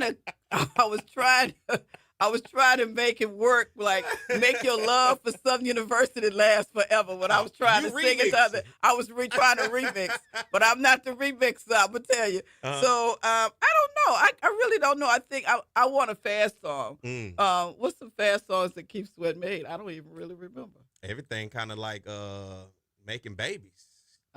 Well, he has some fast songs without making babies. I'm not about making babies. I know. I thought that's what y'all was looking forward to tonight. The baby making. No. I want the fast. Oh, okay, my bad. You want something to? Yeah, okay, yeah. right. I want to. I thought you wanted to throw your hands up. No. Oh, okay. No. I just want to dance the night away. What you laughing at, Mike? Making babies. What are you talking about, Perry? Let's move on to another subject, please.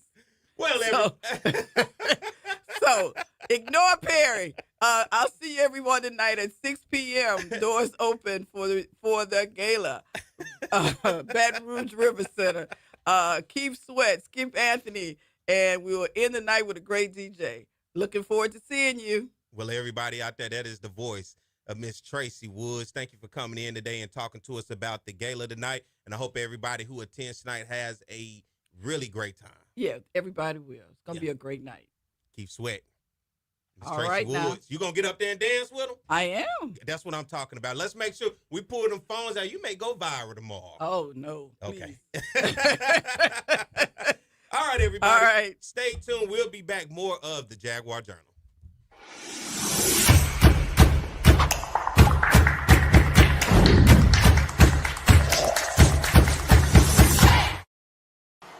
It's On the Yard Sports, and I'm Perry White, and what I need for you to do is go follow and subscribe to our YouTube, Facebook, Instagram, as well as Twitter right now. T.R. Ricks is a fifth-year senior who's getting his first chance to drive the train that Bob talked about. And right now, he's driving it quite well because the Southern Jaguars are kicking butt in the SWAC conference. As Bob mentioned, 6-0 overall in the SWAC, and T.R. Ricks has played so well, over 2,000 yards passing. In the last 3 games running the football, he's been over 100 yards on the ground. The respect factor that he gets from his teammates is incredible. As a fifth-year senior who's never started, they elected him captain.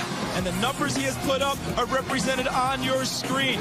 27 total touchdowns on the offense, a pass percentage of nearly 60%. He could be the SWAC Player of the Year on the offensive side. Best, and they're going to get a huge dose of the best offensive player in the SWAC, and that being Thomas Ricks. Yeah, what Thomas Ricks has found a way to do is just beat defenses either with his arm, with his feet, or with his leadership capabilities, finding a way to win the games late with fourth quarter comebacks. He showed versatility and athleticism. He's a tremendous athlete that knows how to win, most importantly.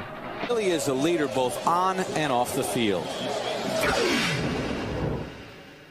I just think it has come to a maturity level. I have a 4-year-old son, and, when he was born, I had to grow up fast and, just staying in school and practicing every day, trying to get better every day, just so he can have a better future. It's just been my inspiration. So, I just think that's my motor that drives me and, keeps me in the game.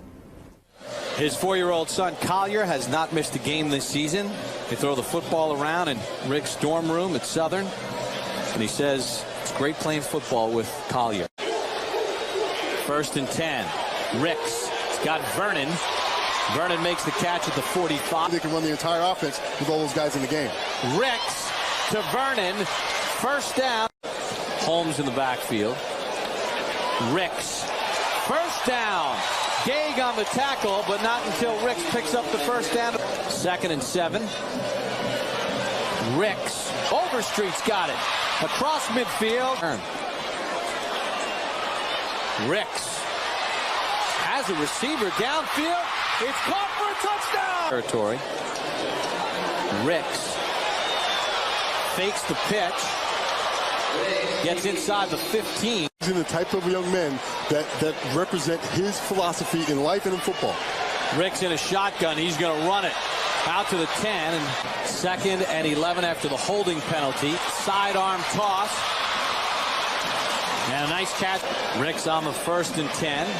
Little draw play. Takes it outside. He's got the 1st down. But Ricks going to take it up the middle on 2nd and goal and score the touchdown. Rise, and it'll get cloudy again. And under the sun, Ricks on 2nd down and goal holds on to it for a 2nd touchdown run. Get open to make plays.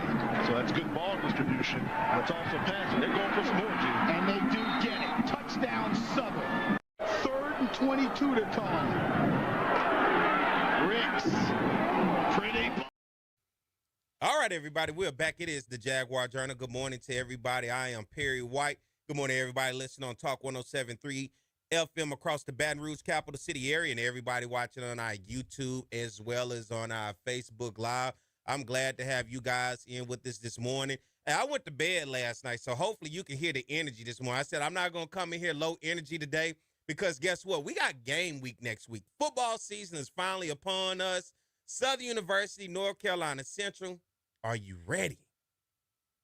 Now, John Grant came on here this morning, and he told us that North Carolina Central fans are right there buying just as many tickets as Southern fans. Do y'all believe that? Do y'all believe that? I just find that hard to believe, that North Carolina Central fans are going to show up deep in Atlanta. More than Southern? So I got 2 questions. Are the Southern fans going to walk up and buy tickets, which is going to probably be a lot of people in Atlanta itself that's going to want to come see the brand itself? Or are we not buying tickets and we're going to watch it at home? Because I'm sure it's going to be watch parties around the country. Different alumni associations and chapters are going to be hosting watch parties throughout the country. It is the big game. And listen, for me, on a more serious note, I talked about this last year. Game 1, Southern versus McNeese. I talked about how much of a must-win game that was, not only for the program, but for our fan base. And that was against McNeese State out of the Southland Conference. North Carolina Central out of the MEAC Conference. This game, to me, outside of the stadium and the venue with the national television audience, is still against an FCS opponent. An FCS opponent who in recent years have seen success under head coach Trey Oliver, former defensive coordinator here at Southern University, now head coach at North Carolina Central. They have won a Black College National Championship, winning the Celebration Bowl. I look back last year, although McNeese State is in a transition, it is a program tradition rich with winning. How I know? Because as rich as our tradition is here at Southern, we have yet to beat them. And for almost 4 quarters, Southern had an opportunity to win that game and then botch special teams plays. Coming into this game, Southern is going to have to come out and play. I'm not going to say perfect because no team is going to play perfect, but we know because it's game 1, there's going to be rust and there's going to be mistakes. But Southern cannot end up in a situation like it did last year against McNeese, where you had the game with an offense that was struggling, but McNeese did everything they could to keep you in the game, and we fell apart because of what we could not execute. Blocked field goal and a punt snap going over the punter's head, setting McNeese up to take the game. When you take on a team like North Carolina Central, who in recent years understands what it means to win games, not only in conference but non-conference. Remind you, this is a North Carolina Central team that went 4-1 last year in the MEAC. 1 game away from the Celebration Bowl is if it wasn't for a 24-21 loss to South Carolina State, who ultimately won the MEAC and played in the Celebration Bowl against Jackson State. Now, Southern on the other end, what makes this game, to me, with the impact that it has this year, both teams were 1 game away. Southern made it all the way to the SWAC championship, took on Jackson State, fell apart in the second half. Jackson State wins. Both teams were 1 game away from potentially playing for a national championship last year. So then to come back and have the 2 runner-ups out of their respective conferences play in game 1, it lets you know the level of competition and excitement that this game is going to bring. Because this could very well be a rematch in a Celebration Bowl. But I know I got those Southern haters out there that just do not think Southern is a team capable of making it to a championship nor winning a championship. And that's the part that the haters are going to hate. As Miss Tracy Green Prince said, let the haters hate. Let's get ready to take a break, everybody. I'll come back on the other side. Get ready to close things out. Stay tuned, more to Jaguar Journal.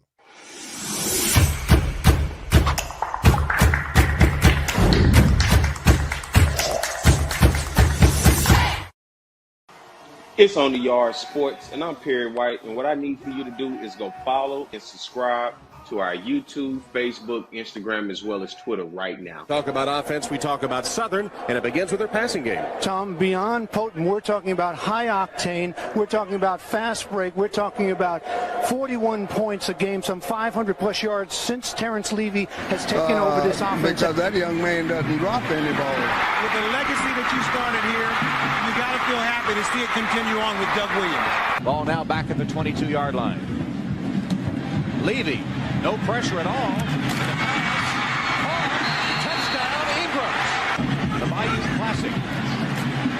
Levy on a 1st and goal play. Throws a touchdown. Grambling comes with a blitz. Levy steps in the pocket. And his pass is caught. One-handed grab. Sort of in the middle of the road of the SWAC, but immediately they jump on the Jackson State defense. And here's Levy rolling out. And the pass is caught. Ball is at the 31-yard line. Again, throwing the football downfield. Oh, and his receiver, Hayes, makes the catch. See you later. Touchdown, Southern. If you're going to get, I got some free tickets. Look out for it, brother. Going downfield. Oh, and what a play by Southern. Score. He's played a lot tougher ever since. And this is a free play for Southern. 2nd and 15. It's a free play. Levy completes his It's pass. a free play. Oh, and he's still up. It's a free play. Hayes is going to continue running inside the 10, the 5. Unbelievable, Michael Hayes. 3rd down. And 23 for a first. Levy over the middle. Nice pass that time. 2nd and 20. Levy doesn't have to get it all, but he's going to have to pick up some yards.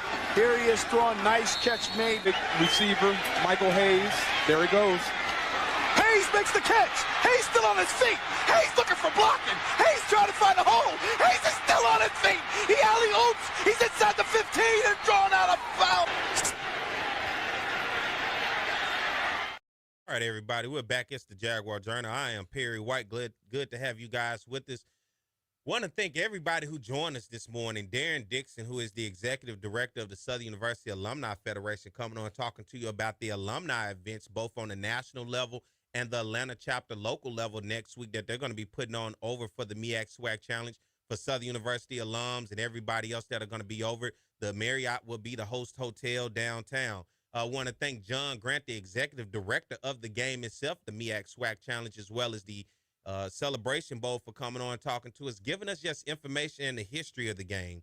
Also, Miss Tracy Green Prince, she is the sponsor for the fabulous Southern University Dancing Dolls, coming on and just giving us some information of who she is and the things she's working on, her nonprofit, and as well as getting those young ladies prepared and ready for the upcoming season. And, of course, as you just heard, Miss Tracy Woods, who is on the support staff tonight for the gala, making sure everything is going to go well. And for you guys, everybody out there, I hope you have safe travels next week if you're headed to Atlanta. And if you're not, get some friends together, fire up the grill, get the pot going, cut on the biggest TV you can find, and you make sure you turn it on ABC, 7 o'clock, 7:30 Central Standard Time to watch Southern versus North Carolina Central. It is a big game because if it wasn't, people wouldn't be talking about it. But people are talking about it. And they talking about it so they can hate on Southern. The hate for Southern out there is ridiculous, but it comes with the territory. And I know it. I've seen it. I've been a part of it. Still here doing it.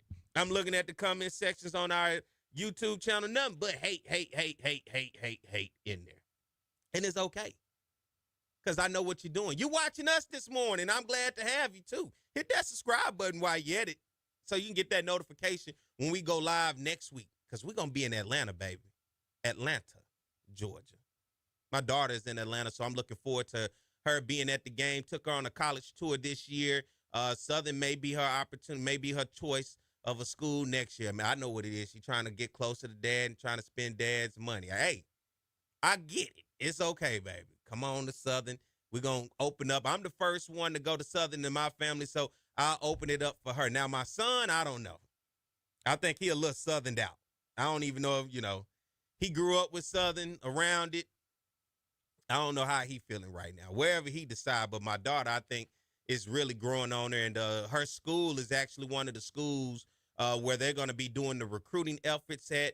And I'm excited for that, for her to be able to be a part of firsthand, to be able to have Southern University right there. Because then it gives you a little reason to brag about it when you hear your friends start talking about the school once they get introduced to it. So glad to have you guys with us, man. And I'm just excited because it's finally game week. There's nothing more I can say or do. We just got to wait until they strap them up, hand off, kick that ball off, and we go from there. We've done all of what we can do to inform you of the game from the Southern side, from having defensive coordinator Henry Miller, offensive coordinator Mark Frederick, head coach himself, Terrence Graves. You have heard a breakdown from all SWAC selections. You have seen the predictions. We have went over the schedule. We have talked about the players. Impact. What more can we do but sit back, grab a drink, and enjoy the game? Even heard from the band. Like, it's nothing more I got for you people. I done told you all the events. I got nothing else for you. I'm just ready to sit back and watch it happen now. Now, let me know, do you think Southern is going to beat North Carolina Central? Because the world seems to think North Carolina Central are world beaters, that they cannot lose. It's just something about them that can't lose. Southern does not have it in them to get this victory. And I can understand why. It has been quite some time since we, quote unquote, have seen Southern get the big victory, especially against a non-conference Division I opponent. And that's what I'm looking for, is to get over the hump. And I think not only myself, but I think I can speak for the rest of the Jaguar Nation saying we're looking to get over that hump. Are the expectations too high in year one? I don't think so, because we didn't pick Southern to win the West. Somebody did. If they felt the other teams were that good, they would have picked them to win the West. We won it last year. Now it's time to get over the hump. Coach Terrence Graves constantly says he knows what the expectations and what the fan base wants. Let's not act like when it comes to Southern, championships are not what we want. And this is for the outside world who likes to talk noise, because finally your team, if it is in fact your team that has finally got on track, that you're happy that you finally got on track. But I ain't forgot about all those years you wasn't on track. FAMU, Jackson State. Let's not forget. So don't act brand new because it has worked out for you all of a sudden. Because don't forget where you come from, because we have not forgotten. But don't knock us to make yourself look good because of the recent success that you've had. Because it won't be long. It won't be long. And just like when you was down and now you on top and you beating your chest, just wait till we get to that spot. You think you hate us now and you saying we're not this program, we're not this and we're not that, and you hate us now. Wait till we get on that other side of it. You really gonna hate us. You really gonna hate me for sure. Y'all already don't like me now. Wait till we get to that. So don't forget where you come from. And through your down years and to your success here, we still relevant. Still playing for championships. There's plenty of teams out there that wish they would have even been in a championship. And I definitely put that out there for the ones who truly talking, and your team ain't even seen a championship, let alone play for one. So I don't want to make that plain and simple. I want to put that and make sure it's clear out there. Because the hate, as we get closer to this game, people cannot stand Southern. It comes with the territory. Don't make me no mind. Let them be what they gonna be. At the end of the day, we Southern, baby. And we still, even if we ain't what you think we are, for some reason, you still hating on us. Why? If you got the championships, why are you hating on the team that ain't got the championships? Because that means you must secretly like us. And it's okay if you like us next week. We need your support. We would love to have it.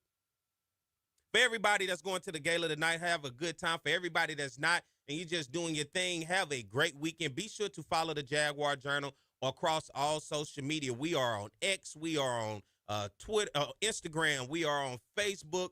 Go subscribe to our Jaguar Journal YouTube channel, as well as on Apple Podcasts and Spotify. We're on TikTok as well. We are growing, and we want you to continue to grow with us. We are a radio show first. We are digital media second, but we want to continue to grow with you and you grow with us. And I thank everybody. I know I talk my noise, but for everybody in the comment section, everybody that supported, whether you a Southern University fan or not, I appreciate you for getting up in the mornings and listening to us. And whether you listen to us live or you go back and listen to us after the fact, I don't care what school that you represent or where you come from at the end of the day. Just know at the end of the day, Perry White, myself, I appreciate and I love you for what you do, for just tuning in and seeing what we do here at the end of the day. All the bull crap aside, for me as a man, I appreciate you guys, from Mike and myself, for you guys tuning in and just supporting us, man. At the end of the day, that's what really matters. And I thank you guys and I love you guys for that. So everybody have a great weekend. Hope you enjoyed the show today. I talk my noise, but I do love you guys from the bottom of my heart. Same time, same place next week in Atlanta. As always, it's the Jaguar Journal. Have a great week, everybody.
What's going on, everybody? I am Perry White. I'm the host of the Jaguar Journal. I want to make sure that you guys tune in live each and every Saturday morning from 7 a.m. to 9 a.m. on 107.3 FM. We also have our affiliates in Alexandria, Louisiana, as well as down in New Orleans. And if you're not able to catch us on radio live, you can subscribe to our YouTube channel as well as follow us on Facebook. It's the Jaguar Journal.